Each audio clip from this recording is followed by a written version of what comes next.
Reading the Railway Series, Episode 6. Henry the Green Engine.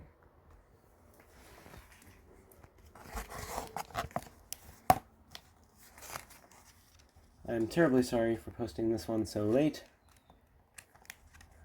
I simply forgot. I apologize. Dear friends, here is more news from the region. All the engines now have numbers as well as names. You will see them in the pictures.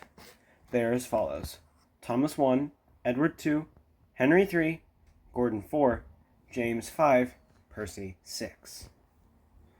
Then I expect you were sorry for Henry, who is often ill and unable to work. He gave Sir Topham Hatt, who is, of course, our fat controller, a lot of worry.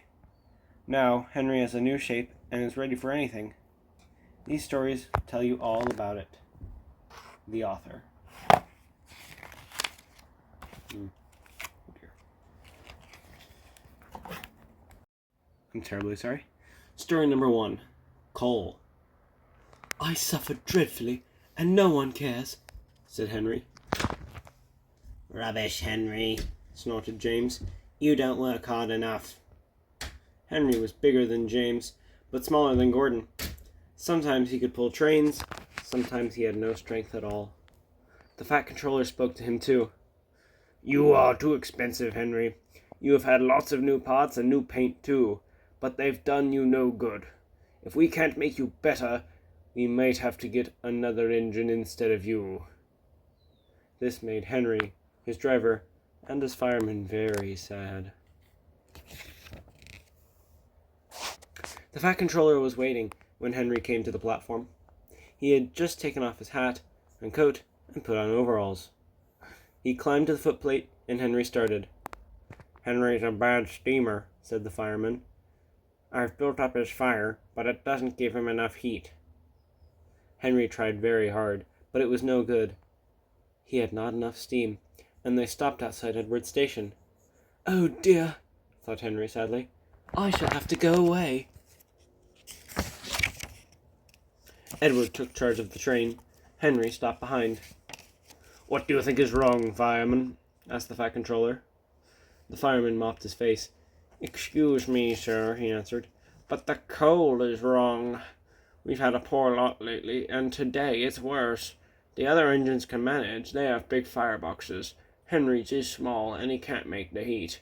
With Welsh coal, he'd be a different engine. It's expensive, thought the fat controller thoughtfully, but Henry must have a fair chance. James shall go and fetch some. When the Welsh coal came, Henry's driver and fireman were excited. Now we'll show them, Henry, old fellow. They carefully oiled all his joints and polished his brass until it shone like gold. His fire had already been lit, so the fireman made it carefully. He put large lumps of coal, like a wall, around the outside. Then he covered the glowing middle part with smaller lumps. You're spoiling my fire, complained Henry. Wait and see, said the fireman. We'll have a roaring fire when we want it. He was right. When Henry reached the platform, the water was boiling nicely, and he had to let off steam, just to show how happy he was. He made such a noise that the fat controller came out to see him. How are you, Henry? Peep, peep, peep, whistled Henry. I feel fine. Have you a good fire, driver? Never better, sir, and plenty of steam. No record breaking, warned the fat controller, smiling. Don't push him too hard. Henry won't need pushing, sir. I'll have to hold him back. Henry had a lovely day. He had never felt so well in his life. He wanted to go fast, but his driver wouldn't let him. Steady, old fellow, he would say. There's plenty of time. They arrived early at the junction. Where have you been, Lazybones? Asked Henry when Thomas pulled in. I can't wait for dawdling tank engines like you. Goodbye. Whoosh, said Thomas to Annie and Clarabelle as Henry disappeared. Have you ever seen anything like it? Both Annie and Clarabelle agreed that they never had. Story number 2. The Flying Kipper. Lots of ships use the harbor at the big station by the sea. The passenger ships have spotless paint and shining brass. Other ships, though smaller and dirtier, are important too. They take coal, machinery, and other things abroad and bring back meat, timber, and things we need. Fishing boats also come there. They unload their fish at the quay. Some of it is sent to the shops in the town, and some of it goes on a special train to places far away. The railwaymen call this train the Flying Kipper. One winter evening, Henry's driver said, "We'll be out early tomorrow. We've got to take the Flying Kipper." "Don't tell Gordon," he whispered, "but I think if we pull the Kipper nicely, the fat controller might let us pull the express." "Hurrah!" cried Henry, excited. "That will be lovely." He was ready at 5 o'clock. There was snow and frost. Men hustled and shouted, loading the vans with crates of fish. The last door banged, the guard showed his green lamp, and they were off.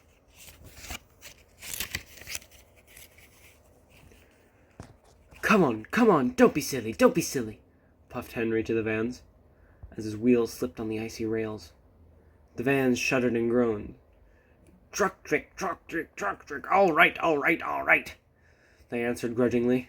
That is better, puffed Henry more happily as the train began to gather speed.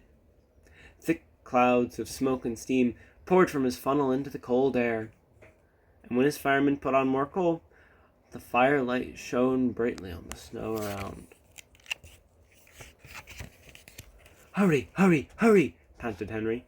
They whooshed under bridges and clattered through stations, green signal lights showing as they passed. They were going well. The light grew better, and a yellow signal appeared ahead. Distant signal up, thought Henry. Distant signal up, thought Henry. Caution, his driver. That is a weird sentence. Shutting off steam, prepared to stop. Oh, his driver, shutting off steam, prepared to stop, but the home signal was down. All clear, Henry. Away we go. They couldn't know the points from the main line to a siding were frozen, and that the signal should have been set to danger. A fall of snow had forced it down. A goods train waited in the siding to let the Flying Kipper pass. The driver and fireman were drinking cocoa in the brake van. The guard pulled out his watch. "The Kipper is due," he said. "Who cares?" said the fireman. "This is good cocoa." The driver got up. "Come on, fireman, back to our engine." "Hey," the fireman grumbled, "I haven't finished my cocoa yet." A sudden crash, the brake van broke, the three men shot into the air like jacks in the box, and landed in the snow outside. Henry's driver and fireman jumped clear before the crash. The fireman fell head first into a heap of snow. He kicked so hard that the driver couldn't even pull him out. Henry sprawled onto his side. He looked surprised. The goods train fireman waved his empty mug. "You clumsy great engine, the best cup of cocoa I've ever had, and you bump into me and spill it all." "Never mind your cocoa, fireman," laughed his driver. "Run and telephone the breakdown gang." Poor Henry. The gang soon cleared the line. They had hard work lifting Henry into the rails. The fat controller came to see him. "The signal was down, sir," said Henry nervously. "Cheer up, Henry, that wasn't your fault. Ice and snow caused the accident. I'm sending you to Crewe, a fine place for sick engines. They'll give you a new shape and larger firebox. Then you'll feel a different engine and won't need special coal anymore. Won't that be nice?" "Yes, sir," said Henry doubtfully. Henry liked being at Crewe, but was glad to come home. A crowd of people waited to see him arrive in his new shape. He looked so splendid and strong that they gave him 3 cheers. "Beep, beep, beep, beep, beep. Thank you very much," he whistled happily. I'm sorry to say that a lot of little boys are often late for school because they like to wait and see Henry go by. They often see him pulling the express, and he does it so well that Gordon is jealous. But that is another story. And I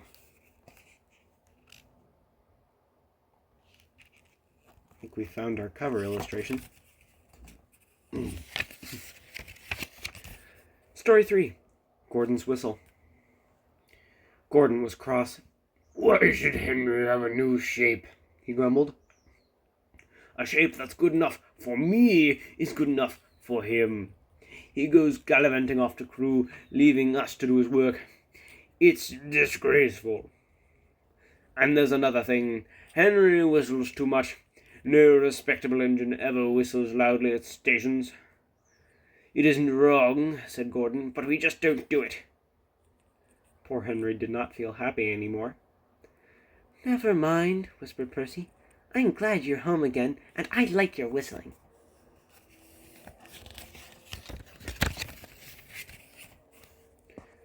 "Goodbye, Henry," called Gordon the next morning as he left the shed. "We are glad to have you with us again, but be sure and remember what I said about whistling."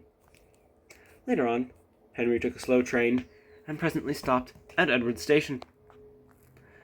"Hello, Henry," said Edward. "You look splendid. I was pleased to hear your happy whistle yesterday." "Thank you, Edward," smiled Henry. "Wait, shush, can you hear something?" Edward listened. Far away, but getting closer and louder, was the sound of an engine's whistle.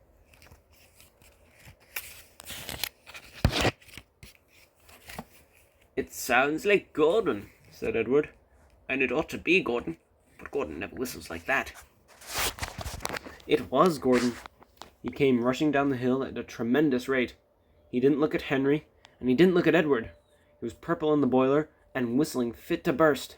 He screamed through the station and disappeared. "Well," said Edward, looking at Henry. "It isn't wrong," chuckled Henry, "but we just don't do it." And he told Edward what Gordon had said.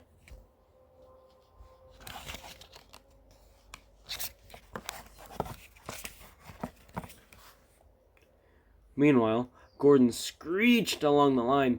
People came out of their houses. Air raid sirens started. 5 fire brigades got ready to go out. Horses upset their carts, and old ladies dropped their parcels. At the big station, the noise was awful. Porters and passengers held their ears. The fat controller held his ears too, and gave a lot of orders, but no one could hear them. And Gordon went on whistling. At last, he clambered into Gordon's cab. "Take him away," he bellowed, "and stop that noise!"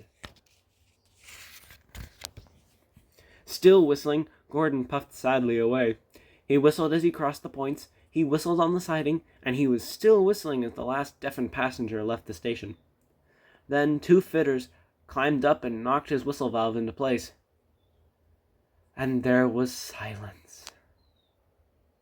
Gordon slunk into the shed. He was glad it was empty. The others came in later.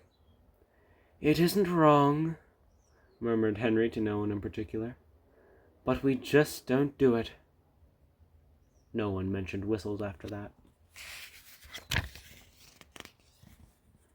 Story 4. Percy and the Trousers. On cold mornings, Percy often saw workmen wearing scarves. "My funnel's cold! My funnel's cold!" he would puff. "I want a scarf! I want a scarf!" "Rubbish, Percy," said Henry one day. "Engines don't want scarves." "Engines with proper funnels do," said Percy in his cheeky way. "You've only got a small one." Henry snorted. He was proud of his short, neat funnel. Just then, a train came in, and Percy, still puffing, "I want a scarf! I want a scarf!" went to take the coaches onto their siding. This story is adapted from one told by Mr. C. Hamilton Ellis in The Trains We Loved. We gratefully acknowledge his permission to use it.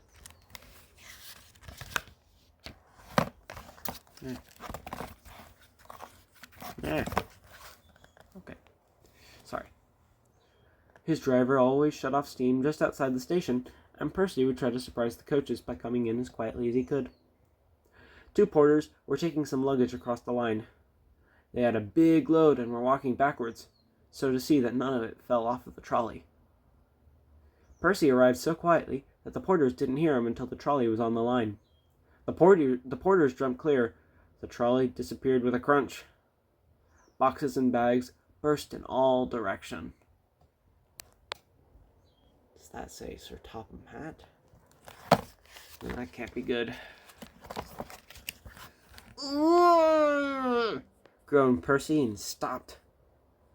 Sticky streams of red and yellow jam trickled down his face. A top hat hung on his lamp iron. Clothes, hats, boots, shoes, skirts, and blouses stuck to his front, and a pair of striped trousers coiled lovingly around his funnel. They were no longer gray, however. Angry passengers looked at their broken trunks. The Fat Controller seized the top hat. "Mine!" he said crossly. "Percy!" he shouted. "Look at this!" "Yes, sir. I am, sir," a muffled voice replied. "My best trousers, too." "Yes, sir. Please, sir," said Percy nervously. "I am very cross," said the Fat Controller. "We must pay the passengers for their spoiled clothes. My hat is dented, and my trousers are ruined, all because you will come into the station as if you were playing grandmother's steps with the coaches." The driver unwound the trousers. The Fat Controller waved them away. Percy wanted a scarf. He shall have my trousers for a scarf. They will keep him warm. Percy wore them back to the yard. He doesn't like scarves now. Story 5. Yes, this book has 5 stories. It is the only one to have them. Henry's Sneeze. One lovely Saturday morning, Henry was puffing along. The sun shone, the fields were green, the birds sang. Henry had plenty of steam in his boiler, and he was feeling happy. "I feel so well, I feel so well," he sang. Trickety-trock, hummed the coaches. Henry saw some boys on the bridge. "Beep, beep, hello," he whistled cheerfully. "Beep, beep, beep," he called the next moment. "Oh, oh, oh!" For the boys didn't wave and take his number. They dropped stones on him instead. How rude. They were silly, stupid boys who thought it would be fun to drop stones down his funnel. Some of the stones hit Henry's boiler and spoiled his paint. One hit the fireman on the head as he was shoveling coal, and others broke the carriage windows. "It's a shame, it's a shame," hissed Henry. "They've broken our glass, they've broken our glass," sobbed the coaches. The driver opened the first aid box, bandaged the fireman's head, and planned what he was going to do. I'd never noticed. That's a little doggy. Oh, I've never noticed that. They stopped the train, and the guard asked if any of the passengers were hurt. No one was hurt, but everyone was cross. They saw the fireman's bumped head, and told him what to do for it, and they looked at Henry's paint. "Call the police!" they shouted angrily. "No," said the driver. "Leave it to Henry and me. We'll teach those lads a lesson." "What will you do?" they asked. "Can you keep a secret?" Yes, they all said. "Well then," said the driver, "Henry is going to sneeze at them." "What?" cried all the passengers. The driver laughed. "Henry draws in air through his fire and puffs it out with smoke and steam. When he puffs hard, the air blows ashes from his fire into the smoke box, and these ashes can sometimes prevent him from puffing properly. When your nose is blocked, you sometimes sneeze. If Henry's smoke box is blocked, I can make air and steam blow the ashes out through his funnel. We'll do it at the bridge and startle those boys." Henry puffed on to the terminus, where he had a rest. Then he took the train back. Lots of people were waiting at the station just before the bridge. They wanted to see what would happen. "Henry has plenty of ashes," said the driver. "Please keep all windows shut until we have passed the bridge." "Henry is excited as we are. Aren't you, old fellow?" He patted Henry's boiler. Henry didn't answer. He was feeling stuffed up, but he winked at his driver. Like this. Somewhat. It's not really in focus, but it'll work. He winked at his driver like that. Yeah, that makes sense. The guard waved his flag, his whistle blew, and they were off. Soon in the distance, they saw the bridge. There were the boys, and they all had stones. "Are you ready, Henry?" said his driver. "Sneeze hard when I tell you." "Now!" he said, and turned the handle. I...